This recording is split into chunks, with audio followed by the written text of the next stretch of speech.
I mean, sometimes I hear things about like how people do layoffs, and it was just so bad. And then you realize, oh, this person never even managed anybody before, let alone go through a layoff, which very, very few people have done. So I think that's an adjustment in my YC thinking from before, which is like, maybe just don't jump. And I'd just say so much of strong execution is just knowing what mistakes to avoid.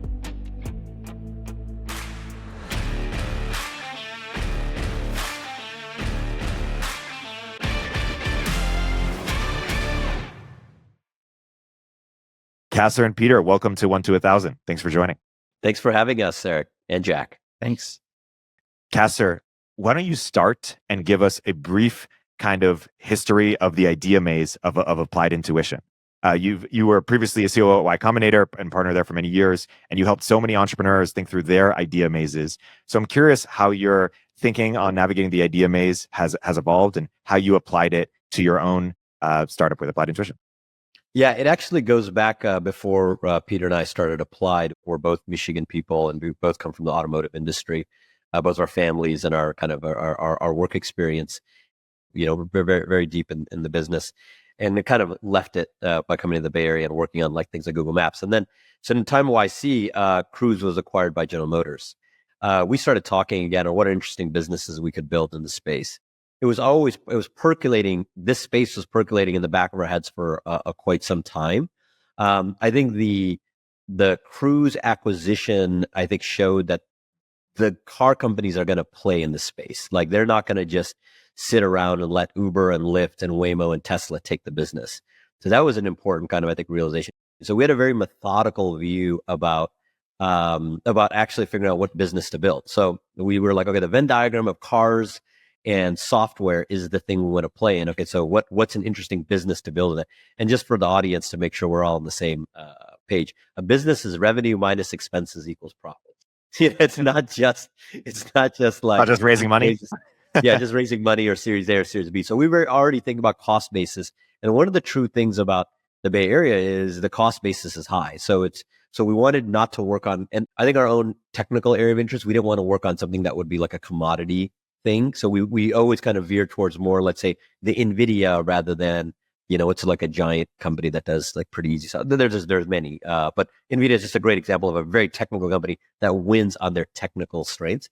And so that went into like a pretty methodical view of, okay, what's in the car? And the cars roughly can be split into electrification and autonomy roughly. So we're like, electrification, battery, that's not an area of expertise for us or Silicon Valley, like in terms of recruiting people. Battery tech is really big in China, et cetera. So then we're like, okay, within the autonomy space or the software space within the vehicle, then you can split that up. And it's a lot of people work on algorithms or functions in the automotive set of words, but not a lot of people are working on the tools. And then we said, okay, well, why don't we look at the tools? And then within tools, there's a huge stack, everything from dynamics all the way to, in autonomy, specifically perception and controls, perception path planning. There's all these tooling companies that do all these different things. And we picked a very specific sub tool, to get into as a wedge. And our whole view from when we started the company is this is going to be a multi-product company. So if, this 5-minute explanation sounds very like what a Harvard MBA would describe of coming up with a business idea. It's because I'm a Harvard MBA who came up with this. Some random, and I mean, when I say I, is definitely it's in partnership with Peter. But I don't know if there's anything to add. I mean, it was very methodical. We had hundreds of pages of notes. I mean, it wasn't like haphazard. Yeah, I would just add that. So we both spent enough time working either directly in automakers or with automakers that we had seen, and we knew the types of tools that are being used in engineering for automotive systems. And there's a deep legacy, right? I mean, a lot of these tools date back to initial releases from Windows 3.1 or maybe Windows XP at the almost latest. And so here we are decades later, and these tools are still somewhat hampered by these the earliest versions that they were designed for, the whatever operating system at the time. And so I do think in most industries that are using significant tooling, every few decades there is a real sort of changing of the tides in terms of okay, let's start from scratch. Let's really change how we're doing this. And that was the opportunity that we saw in automotive. And there's many aspects of our tools that would not have been possible even 5 years before we started. Yeah, on the business side, worth again for founders who are looking at ideas. One of the things we also always thought about was budgets. So you're selling to enterprises. Where's this budget going to come from? And simulation is already something that automakers and companies already buy. They buy it for aerodynamics or they buy it for crash tests. So that was also kind of in the back of our heads, like, oh, we know if we build something useful, there will be budgets here for this. Like we're not the first tooling company on it. There are multiple multi-billion-dollar pure play tooling companies, Ansys and MathWorks and DSpace. I mean, they're really, really great companies out there. So we knew that there's at least a business to be built. Last thing I'll say about the idea maze is, I think Peter Thiel, I think, is the one who had this idea, which was you want to know something about the market that other people don't know. Learn secret. Yep. Yeah, and if it's not obvious, like Peter and I know a lot about the car business. I mean, we make this joke that we sometimes we forgot more about the car business than a lot of people learn because you grow up with it, right? I mean, your family, I think, is every like adult male is like an automotive engineer. It's true that like every dinner conversation my entire childhood was about automotive engineering, and you learn an awful lot over many years. I'd be curious, since you took such like a methodical approach, and you've also spent time at YC, or you both just seen lots of other companies where a lot of times, sort of the YC lore at least, is often you should only start a company that you just had this particular idea that you just like couldn't not do, and that's a sort of a different ethos, I think, than this. I think probably Lattice is everything's somewhere in the middle, but we were probably closer to that YC thing. I'm curious if it's just both work, or is it just like there are, you're at a different stage in your career, and so a different thing's appropriate later in your career versus earlier in your career. But I'd be curious to hear your thoughts on I think what you last said, I think, is true. I think we're not, if it's not obvious, we're not in our early 20s. And so I think that's partly true. But I mean, we love the space. I mean, right? Like we tried to leave the space. We left Michigan and tried to became refugees at Google, and still we end up back in the automotive business. I mean, I love the business, to be very clear. I mean, we really believe that the car is going to be a software product. So I just don't, I think the narrative maybe is different, and maybe we just describe it in a more pragmatic way. But I think we kind of fall into a lot of those. Like, we fundamentally believe the car is going to be a software product. I mean, that we really, really believe that's the case. I think what's different is we wanted to build a business. I think it wasn't enough that it was an idea, right? It wasn't enough that it was a problem that needed to be solved. Those things were not enough. And that might lead to that might pull on that string of maturity, which is like, hey, I'm pretty sure we could raise money, and I'm pretty sure we could have a pretty interesting sounding idea, but we actually need this thing to be sustainable. And so that's why we thought about the business a lot early on. Do you think more founders should think about that from the beginning than they do? Or do you think that it's okay, generally speaking, for people to just jump in when they've got like a problem they want to solve without thinking too hard about it? Is this a good business? Well, my perspective is certainly before you go out and scale your headcount. I mean, we were working on this honestly for quite a while before we raised money, and so that's like more of the creative phase. The moment you raise money, expectations get set. The moment you hire people, a path has been chosen, because all those take a lot to unwind. Yep. So I would be very careful about that. In terms of, in terms of like what's the right way, it's all random. Every variant works. I think you just find the variant for yourself. The thing I would say is, it's very rare that it works the first time. So, I always say, like, advice, if you want to be a founder, the first time you'll waste, let's say, 3 years on something. You're just like, it's like, imagine if we all imagine this podcast was about woodworking. And you asked us, was the first table you ever built a masterpiece? It's like, no, it was trash. And then I spent many years honing the craft. And people don't look at being a founder as being, it's a craft. And I think that leads to lots of deep disappointments, because they feel that they're somehow deficient because it didn't work the first time. And I think it's just like if you want to be a great engineer, or if you want to be a great designer or an artist or whatever, it's just going to take time, and approaching with that feedback loop. The one wrinkle there, one pushback to that idea is there's this advice out there, I'm curious if you agree with it, which is that older founders or seasoned founders should take execution risk, and younger founders should take market risk. Which is to say, if you're woodworking, the first table you make is going to be crap. But if you're a younger founder and you get into crypto or AI at the right time, you might might get lucky. Or if you're willing to take market risk, and you're right. Yes, I think that's correct. There's some truth in that. The thing that I think when I hear analysis like that, being at YC and having invest on the other side, is you can become very like cerebral in like how things are done. It's like if you read a McKinsey report on like Chinese imports of steel. This is an example. This is like very detailed, well thought report, and like really, it's like a mess. It's like actually there's this half-owned company and sometimes we have to import through Mexico, and Chinese steel is low quality, so we went to Korea, and like the reality is so different. So I think if you're a founder, I would also be very thoughtful, or I would be very aware that these kind of thoughtful ideas are much more theory than they are practice. In practice, you just got to get out there and learn what you should. Because the thing that's not obvious in these very generalized theories is the individual in the arena. That person actually, so much is built around their skills and weaknesses and their network and their age and their access to capital and all of these other things and their ideas and their energy level and their creativity. And that just changes it takes all the theory out the window. And so that's why it can feel very, very random. But I would implore, do it, because that's the thing that helps you figure it out. Now, the counter, where I've had some views that have changed from my time at YC, and like, going into the third time. One of those views that's changed, we hire lots of young, ambitious engineers at Applied. And we often talk about them leaving and starting a company. And one of the things I've come to realize is there's folks out there who are like in their early 20s.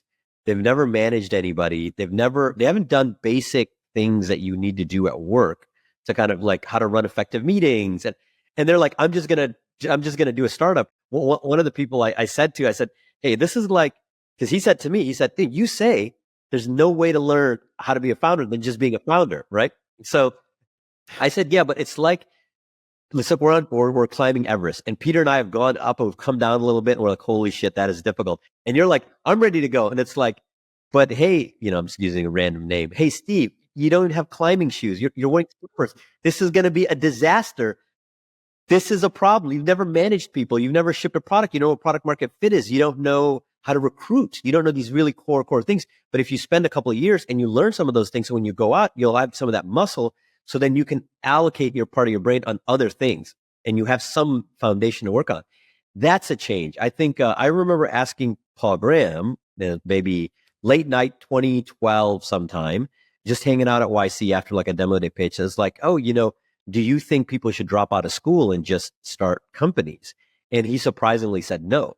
And he said, well, you have these peers and your cohorts, you want to learn from them, and then you want to pick up some actual skills before you go start a company. So maybe that's my biasness. I'm older now. It's my third company, and I just think of how little that I knew there.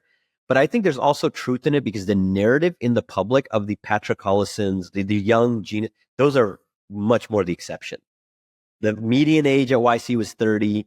Like it's just like the actual companies get built by people who have some experience in hiring and firing and doing all these things. I mean, sometimes I hear things about like how people do layoffs, and it was just so bad. And then you realize, oh, this person never even managed anybody before, let alone go through a layoff, which very, very few people have done. So I think that's an adjustment in my YC thinking from before, which is like, maybe just don't jump. And I'd just say so much of strong execution is just knowing what mistakes to avoid. and it really is just experience, is just knowing what mistakes to avoid. Yeah. Hey, we'll continue our interview in a moment after a word from our sponsors. Are you building a business? Well, if you haven't already been asked by potential customers or investors about SOC 2, ISO 27001, GDPR, or HIPAA compliance, you will be. Achieving compliance can unlock major growth for your company and build a foundation of trust, and Vanta can help.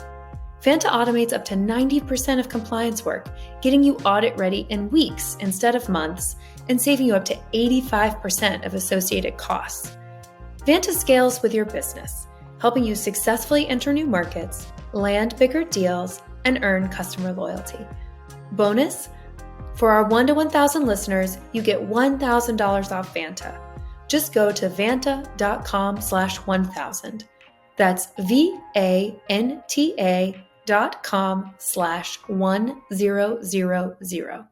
Well, it's funny because like when starting Lattice, I was like, especially in the first couple of years, I was just like, wow, there are like 50 things you have to be good at as a founder. to like, keep the thing going. And you can learn some number at once, but it's like, it's helpful if you knew 25 before you got started. So you're only learning 25 rather than 50. I'll use one specific example. When I was leaving business as an engineer, and I worked in engineering and product, and when I left business school for 2 years, I worked in finance. I was a FP&A, like director of finance in a large retailer, Sears Holdings, which is owned by a hedge fund that who recruited us out of business school. And one of the reasons I did the job was I didn't know anything about finance. Like I didn't know the difference between gross margin and net margin, or what's operating margin, or what's the income statement, what's the balance sheet, like all these things. Or I didn't know what the stock market did. I didn't know the difference between a hedge fund and a private equity, but all these things that you don't know. And the question was, well, why? It's like, well, that's kind of the blood of a company. You have to understand how money flows in a company. And I think about, if I had never had that experience, I think we would be a weaker company, mostly very specifically around recruiting. The moment we had to hire a finance person, I've already done the job. And so we have a fantastically strong finance team. And that's not because I know everything about finance. I just know enough to know what a good finance person looks like. And then the same goes all the way down: product, design, recruiters. I mean, you just go all the way down the list. And the more of those functions you can get exposure to, marketing, the more of those functions, sales, you get exposed to, the better that you have more likelihood that you'll recruit the right senior person. Yeah, it's interesting. I mean, you guys have founder market fit, and you're chasing tailwinds.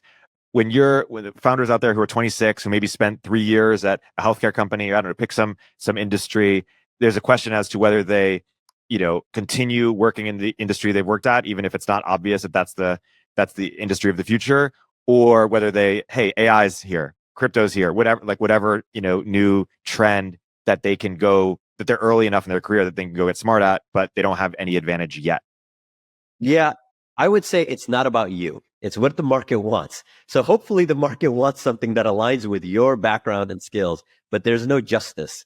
It might not be the case. We got super lucky that the car business is going through a fundamental revolution. But when I left the automotive industry, I left it with, I'm done. Like, I'm never coming back to this world. And it coincidentally really aligned. But, also, like, I started in the mechanical part of the engineering world, and the electrical engineering part of the engineering world, rather than computer science. And so, like, I think even between us, I think I have more of a I have the zealousness of a convert, as I like to say. I love software to a degree that even software engineers are like, just relax, because I just see how elegant it is relative to. I spent years in factories.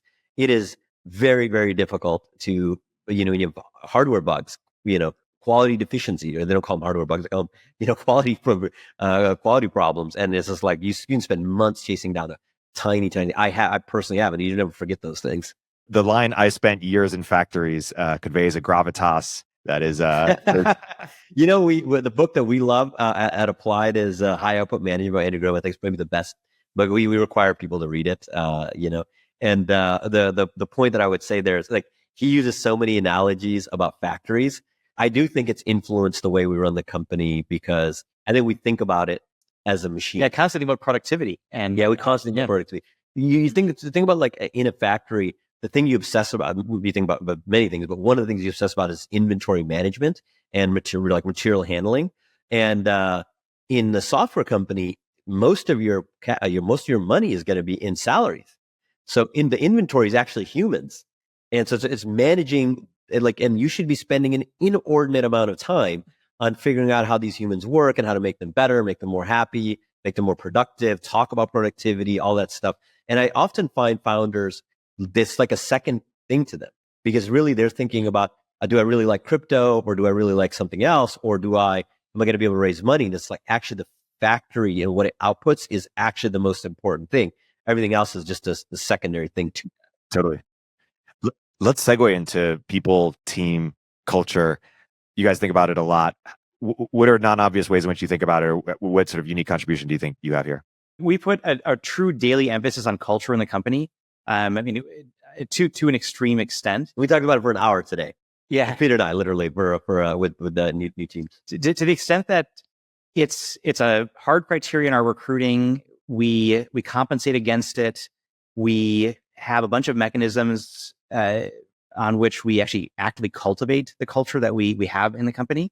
And I think it's a competitive advantage that our competitors just can't copy from us. And it's like what allows us to be fast and build high quality things in new areas that allow us to take new markets. Yeah, and just for everybody, because a lot of people define culture in a different way, define values in a different way. This is just how do two people behave with each other, whether that's in a conflict, whether that's in agreement, whether it's in an idea session. How are they behaving? And when somebody falls off the curve, how do we identify they're off the curve? Are they really off the curve? Who's off the curve? What's the curve? Just talking about that and always kind of realigning towards, well, we do it this way.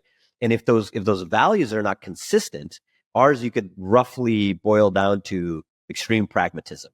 If they're not really aligned, then you'll have people starting to do things which are not consistent, and the whole company feels like it's a little bit of a mess. I mean, I can still say confidently, the company is still kind of beats together, and that's really great because we're at a larger size now.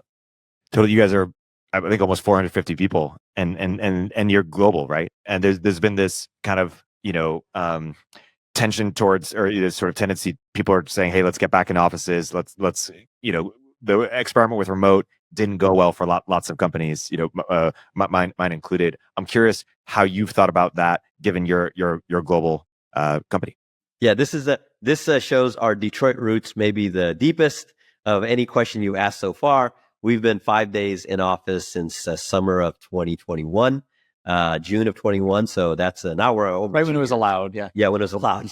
Peter always likes to make sure that asterisk is there. When it was legally permitted, we were back in. And one of our early team members, she was just remarking on this the other day. She had this great line. She says, "The founders are the soul of a company," and I thought that was really insightful. She was one of our earliest team members, and she said, one of the really right decisions we made is actually to come back in office when it wasn't very obvious. And she was like, at that time, I was like, Qasar and Peter, are they just being like draconian? We're coming back. And it's like, now we look back, it's like a huge reason why we've been successful. Because the moment that we put that bar there, then all the recruiting has always been like that for a couple of years. So we're not in this mixed mode. We had some people that we hired when we were remote, but even then we were like, let's try to hire around our offices in case we want to keep that option open. Now, it's not, I structurally disagree with remote. I wrote the GitLab check at YC, the first being a public remote company, the amazing company. So I don't think structurally there's something better about in office or remote. It's just you have to be at the end of the spectrum. And I think the middle is stuff. I continue to believe that. What's happened though is everybody's now in the middle. Like very few companies are fully remote, very few companies are fully in office. And I think actually that's where the values, because then you can align all of your processes towards it. In terms of why did we do it for us specifically, and this is not preaching or what everyone should do, we work on technically very difficult things, and being in a room together and having an open conversation with a whiteboard, we found that really hard to do on Zoom in the years that we were remote. And then we did all these things, like we measure our culture, right? We literally through surveys and consistently, and we saw happiness really increase. We had conversations before we were coming in May of that year, multiple conversations that Peter and I led in the company about, should we be remote? We have a bunch of people in San Francisco. We're a Mountain View company. And so we have a bunch of people in San Francisco. We asked the San Francisco people, do you want to start commuting again? Because if we're in office, we're going to be in office. You have to start commuting again. We asked new grads. We asked the early employees. We had these different cohorts. And just honestly, through conversation, we concluded 5 days. The first view that we had was we're going to be fully remote. And all the cohorts responded negatively to that. They said, because our two biggest expenses in the company are offices and food. We pay for lunch and dinner. Literally our two biggest expenses after employees. And we think about the bottom line. So it's an easy way to save a bunch of money. And the team very much was against that. So then we thought, okay, maybe we do 3 days. And then we have customers come on site. We do recruiting and we do interviews. And it's like, well, if a customer flies all the way from Korea, 15 people, they just had a 20-hour trek and they walk into an empty office, that doesn't inspire confidence. And by the way, in Korea, everybody's in office. And in Germany and in Detroit, everybody's in office. This remote thing exists for not Bay Area companies, but companies that are in high technology. In most other fields that are not high technology, they're in office because they have to, because they're physical things. They're running a hotel or they're running, so you can't run a hotel remotely like that. That's how it is. So our customers then expect when they come in here to see people and meet people. And then there's a last very practical thing about even with customer meetings. Sometimes we have customer meetings or recruiting session, whatever it is, where you're pulling somebody that wasn't planned to be in the room.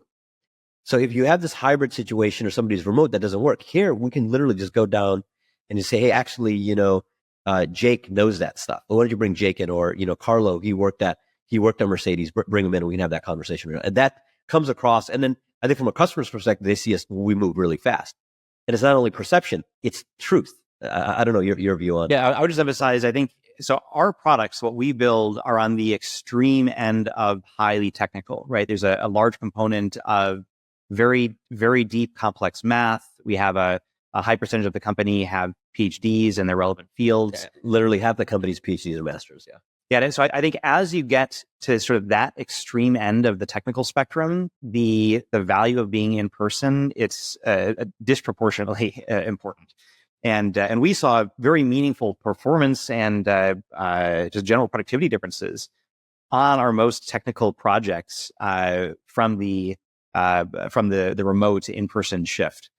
So much so that those teams were just incredibly energized and passionate, and you could even see almost a doubling of their productivity.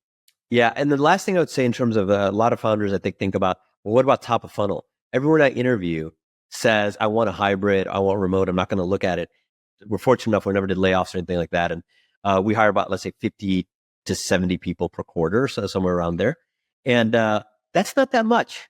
Like within, you take our Mountain View office, within 25 minutes from here, you have Apple, Facebook, Google, NVIDIA headquarters, not to mention all the other companies like LinkedIn and Intel. There's so many companies, but those are the big ones. Just within 20, 30 minutes there must be, how many engineers do you think? Like 100,000? At least. Yeah, and if we can't find 50 that are okay to come in 5 days a week, then our recruiting team, we have a wrong product. I think it's a different maybe question if you're Google or you're Microsoft, you're hiring 10,000 people a quarter and you're letting go 10,000, but maybe it's different. But that's what's worked for us. Again, I'm not trying to preach or say that everyone should do this, but it's worked notably well for us. I would say to the point where it's a competitive advantage. I love having a competitive advantage, which was like a baseline, 4 years ago. Yeah, that's awesome. It is funny how that's so unique now. And that was just everybody forever before. 100%. If you met a company that's fully remote, you'd be like, whoa, what are you, GitLab? No, who are you? That's like a handful. And now it's really rare to hear a 5 days a week company today in the Bay Area. Yeah, it works though. That's all we can say. Hey, we'll continue our interview in a moment after a word from our sponsors. Metaview is the AI assistant for interviewing. Metaview completely removes the need for recruiters and hiring managers to take notes during interviews because their AI is designed to take world-class interview notes for you. The result? No more boring note-taking, so you could spend more time on what actually matters, being present with candidates and making high-quality decisions based on insights, not just memory. Metaview remembers everything about every interview, so you and your team don't have to. And unlike humans, Metaview never gets tired and structures its notes perfectly. Because Metaview gives your team perfect notes from every interview, you'll have 10x better hiring data about every candidate you speak with. Team builders at companies like Brex, Robinhood, Quora, and Replit say Metaview has changed the game because it lets them spend more time having high-quality conversations with candidates and less time writing up interview notes. See the magic for yourself for free in your first 5 interviews. Head over to metaview.ai/1000 to get started. That's metaview.ai/1000. I'm a proud investor. Are you finding it time-consuming to hire high-quality remote developers? Pesto Tech is a hiring marketplace that makes finding great remote developers fast and easy. They use large language models to evaluate developers along dozens of parameters, including code quality, performance, and security. All you have to do is answer 5 simple questions on their website, and Pesto Tech will find you world-class remote developers that fit your company's needs. I've heard great things about Pesto Tech from friends like Ryan Hoover, who are investors. So if you need to start hiring developers fast, go to pesto.tech today. That's pesto.tech. I'm curious to unpack and hear a little bit more. You sort of said that your culture could be described as like radical pragmatism, which is cool because a lot of people, when they try to describe their culture, even a concise description is usually way longer than that, or 3 or 4 or 5 values are named, there's a sentence, but you gave 2 words. I'm sure there's a lot under that, but could you like pull that open a little bit? I'm just curious to hear your particular sort of essence of culture. I'll let Peter take the first step. Yeah, well, so I would say certainly we have, let's say, all of those things that you mentioned in terms of we absolutely have a set of values that are absolutely important, and those would be the longer form version of that. But they are all rooted in that radical pragmatism.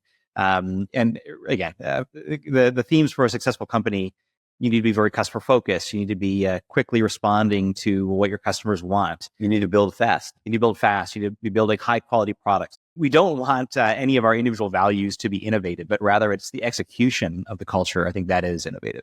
Yeah, I 100%. This is why this guy's a good co-founder. I completely agree. It's all about the execution. And so I think maybe another way to phrase that question, Jack, is like, why don't people execute against their own values that they set out? Because let's say it's a superset of maybe 25 values that most companies can fit into, and depending on their founders' proclivities or the market that they're in or the go to market motion, I should say, different values are going to be more important. We're an enterprise, heavyweight, large ASP type of business. I think a lot of times the values don't actually map to the business or to the founders, and then most importantly, they're just not consistently applied. And so, and I think this sometimes is correlated with experience, but sometimes it's just personality. Some people are just more consistent, and I think one of the things that why people are not consistent isn't because people are nefarious. It's just really boring to keep saying the same three things again and again and again and again and again and again. And the company gets bigger and bigger. You say the same three things again and again and again and again. But I think that's like the execution aspect of it. And then, a part of this kind of radical pragmatism is there's this great book, Radical Candor. It's about being really honest about, are you actually fast? Are you actually don't disappoint customers? Do you actually, hold a high quality bar? Do you actually want high output from team members? You measure it. Do you compensate against it? I think it's just like that follow through. So it's consistency plus follow through. And it's just difficult. Let's use another topic. You're working out. Everybody knows you should be healthy. Why do so few people consistently work out? Because it's hard. You get kids, you have all these things come up in life. You are tired. You literally you wake up and you're like, I don't want to go to the gym. That's just how it is. And so, but there are some people who do and some people who don't. And that's the bit and when you're running a company, that's what it is multiplied by hundreds of people. It's like some people who apply customer orientation and some people who don't. Any particular tactics that have been most helpful to you? I know you talked about like, you spent an hour today talking with people about it. And so like, what are those touch points? You talked about compensating against it. So like, obviously there's the discipline and, in working out, we all know the discipline is just like, go to the gym, eat healthy food. Like, what does the discipline of living values mean for you guys? Yeah. So I do think talking about it is part of the discipline because it's hard to, half of that function is just, recalling that these values exist and why, and then apply. The second thing is, like almost like in situation prioritization based on those values. So you're hiring somebody and they're particularly strong technically, but they don't seem like they're customer oriented, or they're going to be very difficult to put in front of a customer. That's a clear example. Like we've definitely rejected people who thought were actually brilliant and then couldn't actually put in front of a customer. When recruiting sees that and we see rejections go through that way, that's underlining the value. So it's actually practicing the values. Other examples, one of our core values is laugh a lot. If I say, if you're doing a recruiting, introductions and people are not happy and not laughing, we're doing something wrong. And it's not to be fake, and it's not to fake laugh and just be like this corporate nonsense facade of like, I'm happy even though I'm suffering. It's not that. It's like, actually, we try to recruit people who are funny, and funny people tend to make other people laugh, and then that becomes kind of the okay thing. Like everyone somehow is a bit more lighthearted. They don't take feedback so deeply. It's just all these it's just like the gym thing. When you work out, there's all these benefits you get that are beyond just working out. Like you feel happier, your skin clears up, all these, you grow hair. I'm kidding on the hair thing. I'd be working out every day if the hair thing was true. But just to round out the point about hiring people who are funny, I think we really think about the composition of teams and having the right mixture of personalities. Yeah. And right, so we wouldn't want, let's say, extremely boisterous. We wouldn't want every person that we hire to be loud and boisterous. But having one boisterous person in each team is actually a very positive thing. Yeah. And then we actually think about that balance and what culture are we building and how do we have a broader company culture and then have that represented at smaller scale for each of the subgroups. Yeah, a company is just, again, like just fundamental questions or fundamental definitions. What is a company? A company is just a group of people working together on projects. And so you think back at your college days or your grad school days and working on projects, what are the problems you'd have when you're working on projects? Well, you'd have free riders, you'd have people who want to take all the credit, and then you'd have groups that just work well together. Everyone kind of shows up on time. You're like, man, this is a solid group. I know this project's going to get done. It's going to get done on time. And there's going to be no teeth mashing. We're trying to get to one of those experiences, not the other one.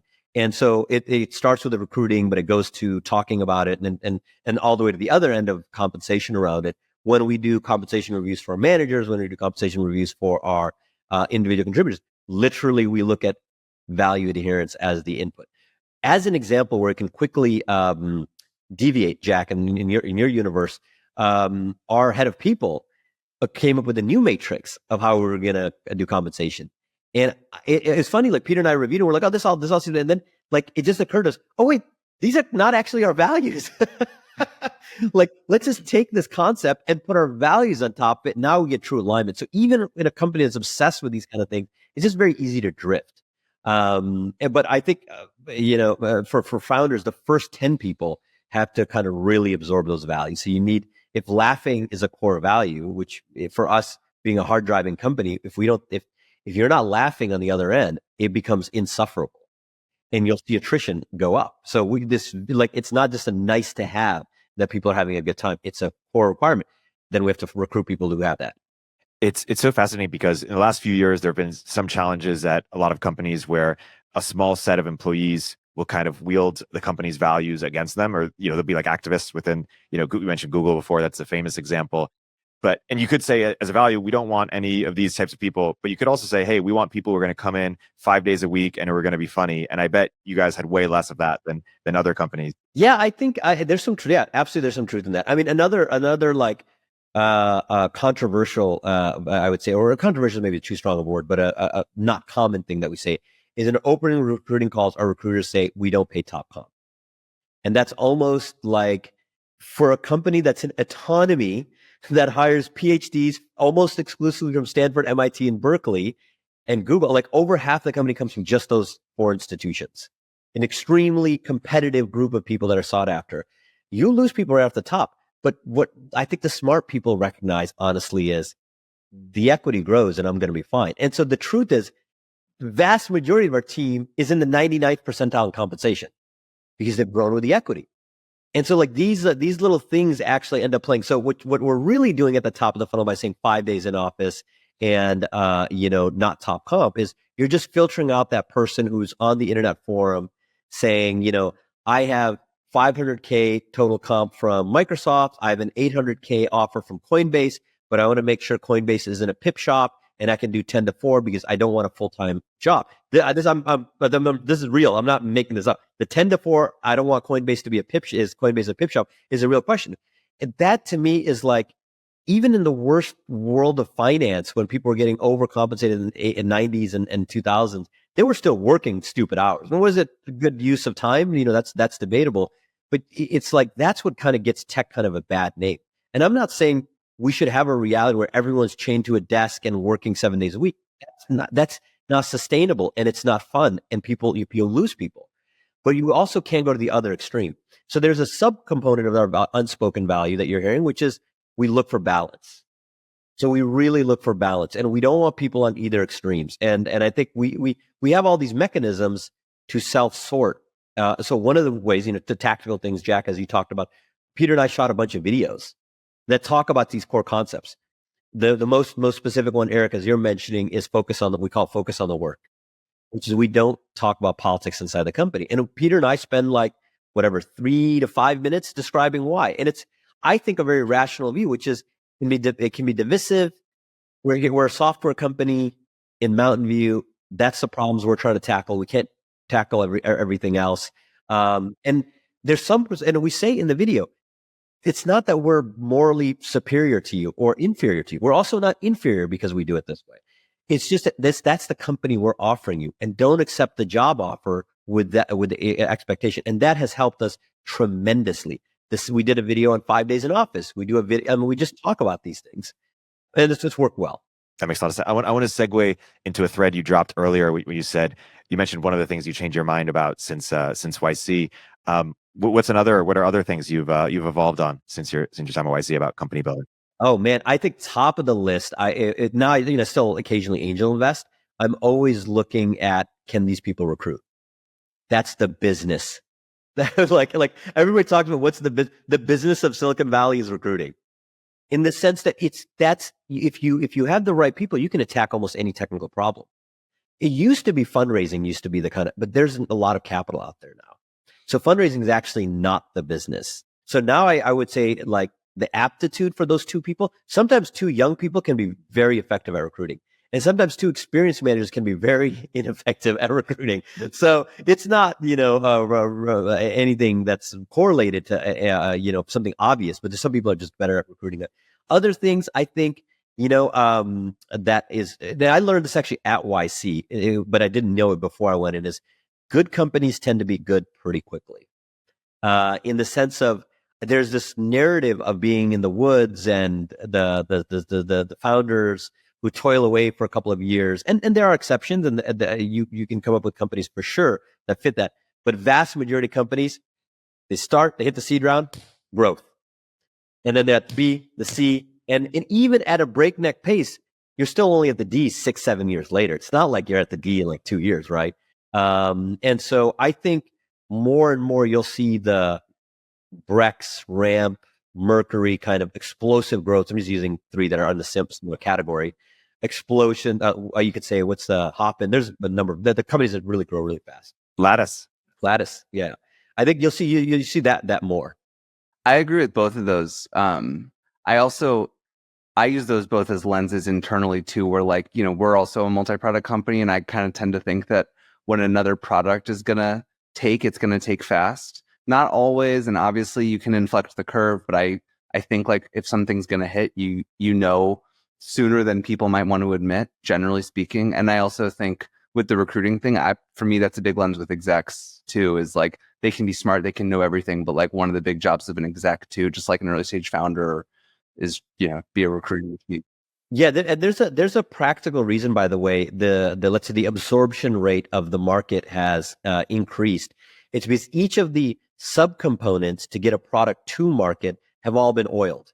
So imagine if we started a company in 1995. First thing, we'd have to buy servers, like the basic things. You'd have to to run a website. You'd have to do all these. There's no frameworks. There's nothing.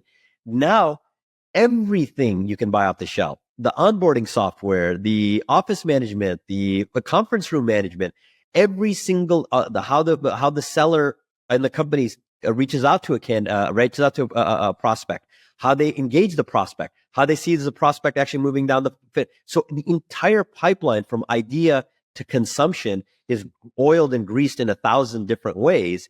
And so now when you have product market fit, the market just sucks it down.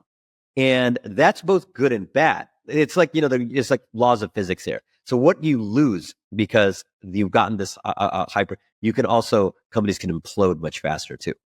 So you've seen these companies that become really big and go basically become irrelevant it's like, in the enterprise world, the sales are slower, but getting kicked out of the company is also slower. So it's like, so when I do hear pithy things like fastest company to 100 ARR, I like, a part of me thinks, well, it might be the fastest company down to 0 ARR from 100, because there's some law of physics, which is they got the product quickly absorbed into the market. That means the market is willing to find an alternative just as fast.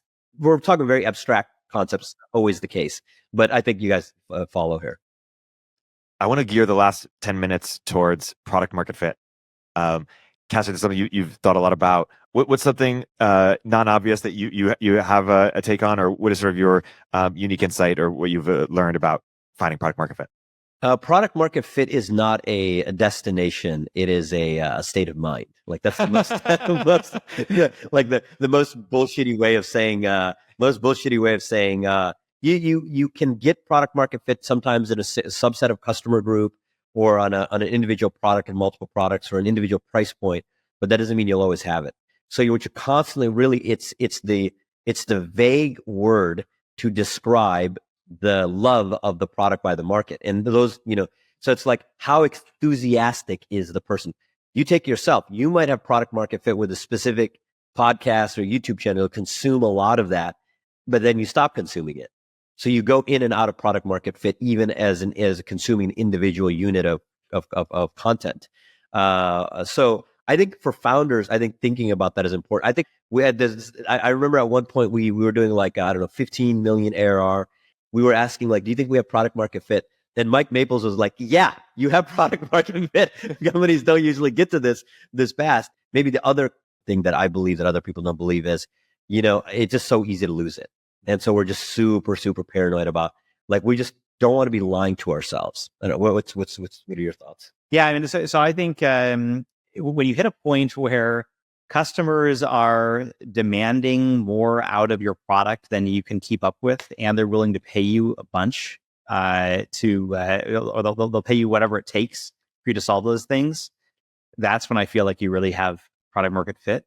But recognizing, like Qasar said, it's always changing. Like the market is always changing. And so new competitors are emerging, new alternatives are emerging. And if those new competitors, they suddenly change the perspective through which, or change the lens through which the whole category is being viewed, all of a sudden this product market fit you thought you had all of a sudden disappears. One of the mistakes I think growth founders make sometimes when they hit a plateau and or something is not working is they bring the company in, they do riffs, and they say, we need to perform better. We need to focus.